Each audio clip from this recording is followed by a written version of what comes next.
Hello everyone, welcome back to my channel Video Learning House. Hope you all are fit and fine. আজ আমরা দেখব as good as এর কিছু ব্যবহার।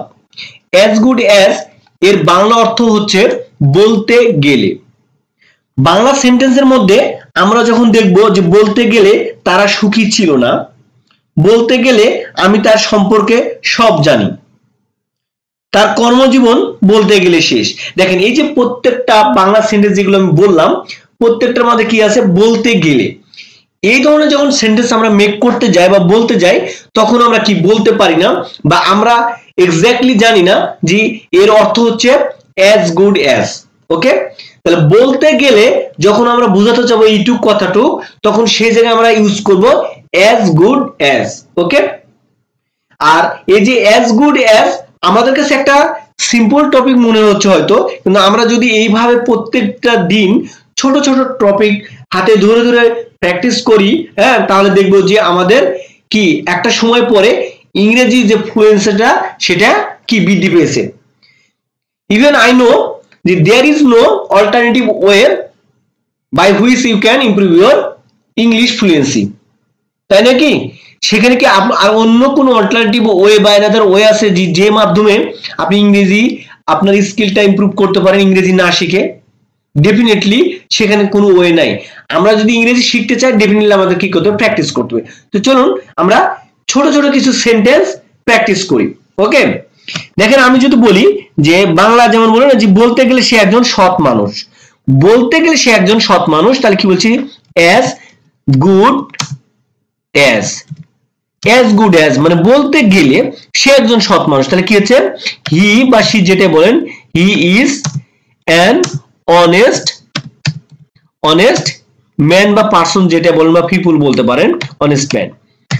আর এটা আমার কণ্ঠটা মনে একটু বসা বসা মনে হচ্ছে কারণ আমি বেশ কয়েকদিন ধরে খুবই অসুস্থ ছিলাম, ঠান্ডা লেগে সর্দি লেগে জ্বর আসছিল। এখন কিছুটা মোটামুটি ভালো। কয়েকদিন ধরে আপনাদের জন্য ভিডিও মেক করতে পারিনি, তাই ভাবলাম যে না অনেকদিন গ্যাপ পড়ে যাচ্ছে, তাই আজকে কষ্ট করে আপনাদের জন্য ভিডিওটা মেক করছি। আশা করি আপনারা এই বিষয়টা একটু বিবেচনা রাখবেন যে কণ্ঠটা হয়তো একটু আপনাদের কাছে আনইজি মনে হতে পারে। ওকে, তো এখানে বলা হচ্ছে কি as good as he is an honest man, বলতে গেলে সে একজন সৎ মানুষ। তাহলে বলতে গেলে যে কথাটা বোঝা যাচ্ছে সেটার অর্থ আমরা এখানে ব্যবহার করতেছি কি as good as। ক্লিয়ার? এখানে as good as এর অর্থ হচ্ছে কি বলতে গেলে। এবার পরে যদি আমরা বলি দেখেন যে বলতে গেলে তারা খুব কঠোর পরিশ্রমী বা বলতে গেলে তারা খুব পরিশ্রমী। আমি যদি বলি যে তারা কঠোর পরিশ্রমী তাহলে কিভাবে বলি হি ও তারা বলতেছি, তাহলে কি বলবো তারা কঠোর পরিশ্রমী, তাহলে দে আর কি হার্ড ওয়ার্কার, তাই না? আমরা এটা বলি না তারা কঠোর পরিশ্রমী, দে আর হার্ড ওয়ার্কার। তাহলে বলতে গেলে তাহলে এই বলতে গেলে কথার অর্থ আমরা কি বলতেছি as good as। তাহলে আমাদের কি as good as দিয়ে শুরু করতে হবে, as good as, তাই না? as good as they are, তখন দের টিটা হবে কি ছোট হাতের স্মল লেটার হবে, তাই না? as good as they are hard worker, বলতে গেলে তারা কঠোর পরিশ্রমী। ওকে, বলতে গেলে সে আমাকে ভালোবাসে, এরকম হয় না? বা বলতে গেলে আমি তাকে ভালোবাসি। এই যে বলতে গেলে আমি তাকে ভালোবাসি বা বলতে গেলে সে আমাকে ভালোবাসে, এই কথাটা আসলে আমরা কি যখন কারোর সাথে কোনো কিছু নিয়ে আমরা কি ডিসকাস করি বা কথা বলি গল্প করি তখন আমরা কিন্তু বলি, এটা কিন্তু একটা সিঙ্গেল সেন্টেন্স হিসেবে আসে না, এখানে অনেকগুলো সেন্টেন্স ইউজ করি। কিন্তু আমরা যদি যখন as good এর as এর ব্যবহার জানবো তখন কি আমরা এই সেন্টেন্সটা বলতে গিয়ে কি করবো না, আটকাবো না, তাই না?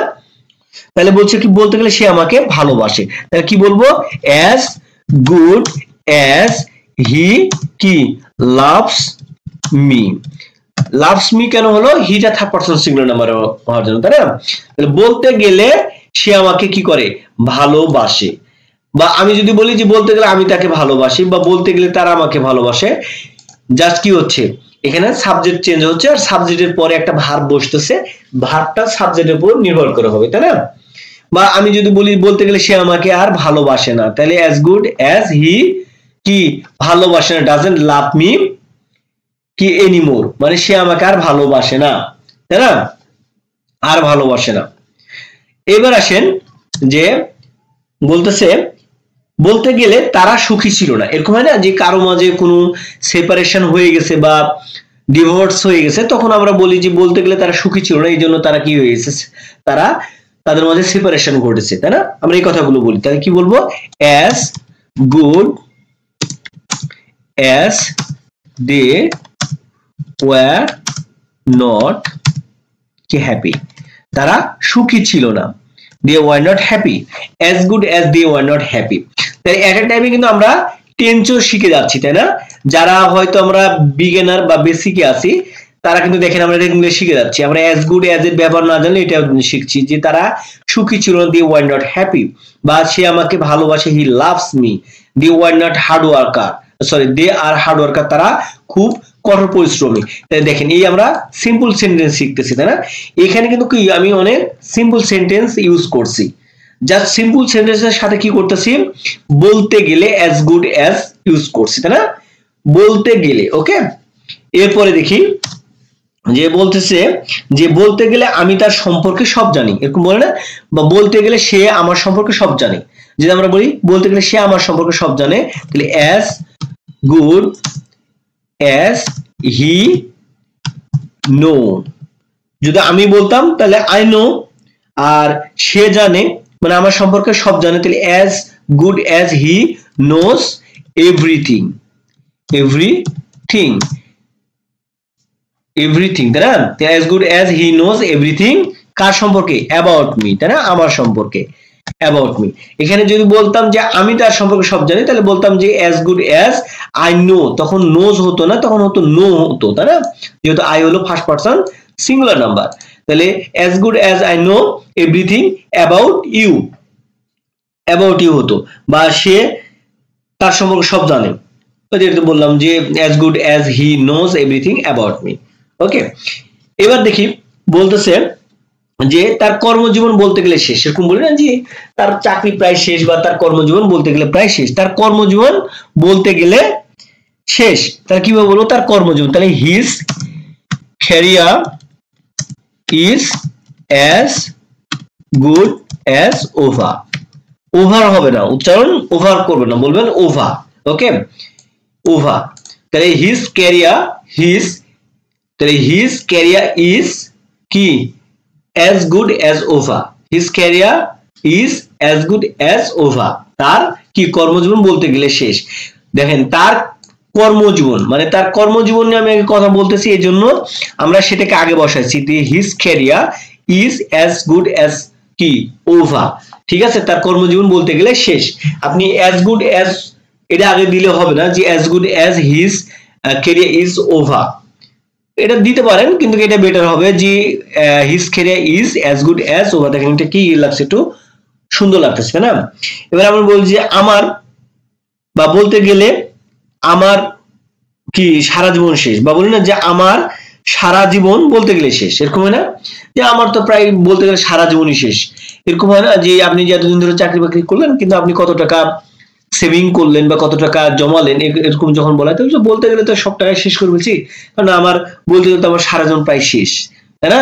বলতে গেলে কি সারা জীবন শেষ, আমার সারা জীবন বলতে গেলে শেষ। তাহলে আমার সারা জীবন বললেই যদি বলতে গেলে শেষ, তাহলে my whole life is as good as কি? over, as good as over। তাহলে আমার কি সারা জীবন বলতে গেলে শেষ, আমার সারা জীবন বলতে গেলে শেষ। তাহলে my whole life is as good as over, এখানে is, my whole life is as good as over বলতে গেলে আমার সারা জীবন প্রায় শেষ।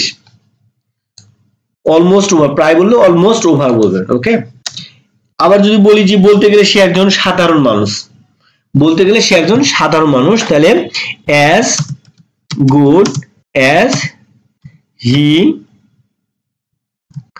is a simple কি ম্যান বা পিপল বলতে পারি।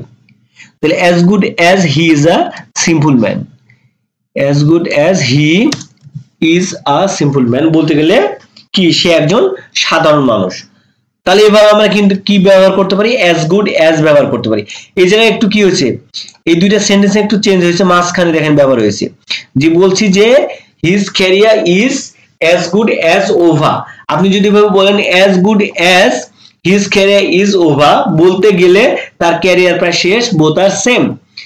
আপনি যদি বলেন তার ক্যারিয়ার বলতে গেলে প্রায় শেষ বা বলতে গেলে শেষ, যেমন বলতেছেন যে তার ক্যারিয়ার বলতে গেলে শেষ, তখন আপনি ক্যারিয়ারটা আগে দিবেন, যেহেতু ক্যারিয়ার নিয়ে কথা বলছেন তখন বলছেন his career is as good as over. আপনি যদি এভাবে বলেন যে বলতে গেলে তার ক্যারিয়ার প্রায় শেষ বা বলতে গেলে তার ক্যারিয়ার শেষ, তখন আপনি বলতে পারেন এইভাবে as good as his career is over, as good as his career is over. Okay, এভাবে কিন্তু আপনি অ্যাজ গুড এর অ্যাজ ব্যবহার করতে পারেন। তাহলে অ্যাজ গুড অ্যাজ যার বাংলা অর্থ বলতে গেলে কিভাবে আমরা বাংলা সেন্টেন্সে এটা ব্যবহার করব বা কিভাবে ইংরেজি সেন্টেন্স মেক করব সেগুলো আমরা কি প্র্যাকটিস করলাম। এখন আপনারা এই ভিডিওটা দেখে দেখে এগুলো নিয়ে আগে প্র্যাকটিস করেন, তারপরে এই জায়গাগুলোতে নতুন কিছু ওয়ার্ড সংযোজন করেন বা প্র্যাকটিস করেন। হ্যাঁ, এই সেন্টেন্স গুলো কি করেন, প্রত্যেকটা সেন্টেন্স 3 থেকে 4 বার লিখেন এবং বলেন। এরপরে আপনারা নিজে থেকে কিছু সেন্টেন্স ক্রিয়েশন করেন, করে বারবার কি করেন বলতে থাকেন। আই হোপ তাহলে দেখবেন যে এক সময় আপনাদের কি ফ্লুয়েন্সি বৃদ্ধি পাবে। তো আজকের মতো এখানে শেষ করছি, দেখা হবে নেক্সট কোনো ভিডিওতে। আসসালামু আলাইকুম, আল্লাহ হাফেজ।